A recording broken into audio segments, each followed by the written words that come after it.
Mr. Speaker, and still I rise. And I rise today in the name of government of the people, by the people, for the people. I rise today because our country is nearing a moment of decision. I rise because we are at the intersection of democracy and autocracy. I rise to announce that at this moment in time, I have filed H-Res 537. H-Res 537 is a privileged resolution. H-Res 537 has been filed because I believe that the President of the United States has committed an impeachable act. H-Res 537 addresses abuse of presidential powers by disregarding the separation of powers, devolving American democracy into an authoritarian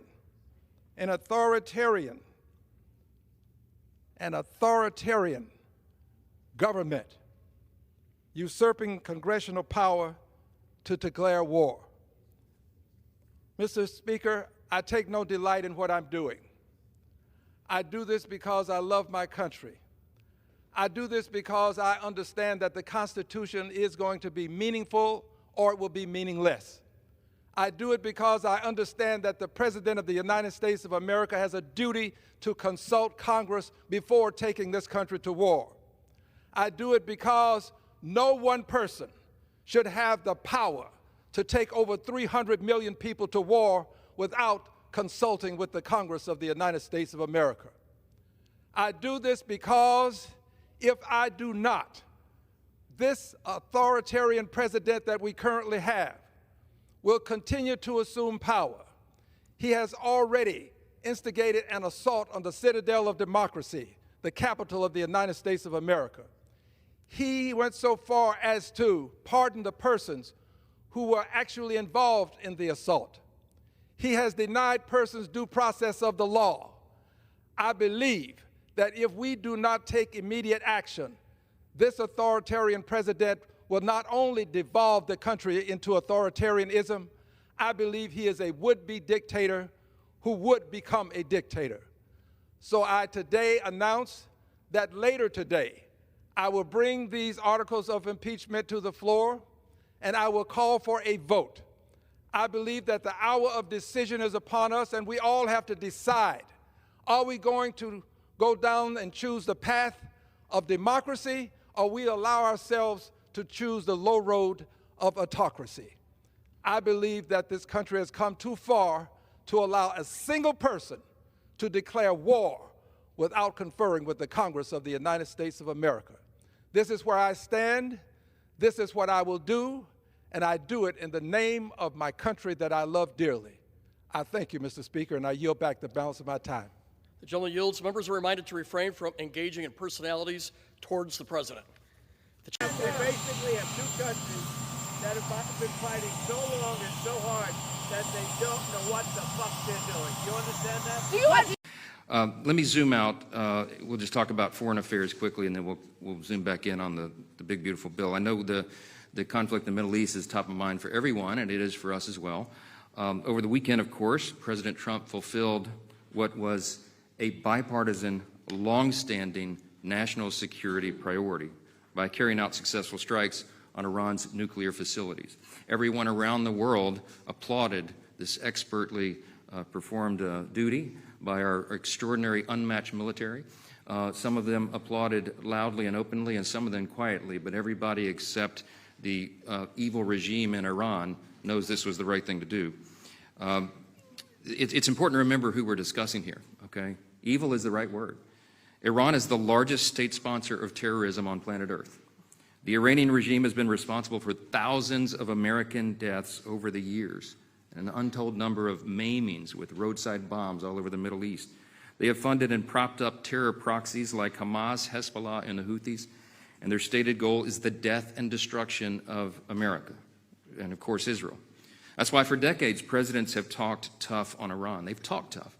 President Clinton said, quote, "I believe all the Western nations have an overriding interest in containing the threat posed by Iran," unquote.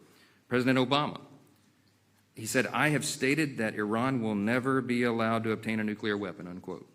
President Biden, quote, "We will not," let me say again, "we will not allow Iran to acquire a nuclear weapon." But it was President Trump who did more than talk. He acted, and it was long overdue. And his decisive action led to a weakened and vulnerable Iran that gives them no other choice than to come to the table, which they refused to do in good faith before. The president secured a ceasefire between Israel and Iran, and despite of the temporary disruption this morning, we believe that will hold.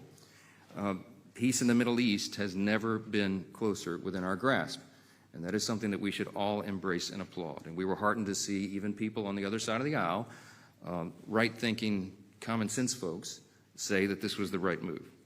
The ceasefire is fragile, but it is very real. I spoke to the president this morning right before Air Force One took off from the tarmac. He's headed over to the NATO meeting, as you all know. And we talked about his frustration with the temporary disruption and the ceasefire overnight. And he told me he had just spoken to Prime Minister Netanyahu and encouraged him not to retaliate in any heavy way. And I think that request has been heeded. I told the president that I would immediately echo the same sentiment to my counterpart over there and my good friend, Speaker Ohana in the Knesset. I did that.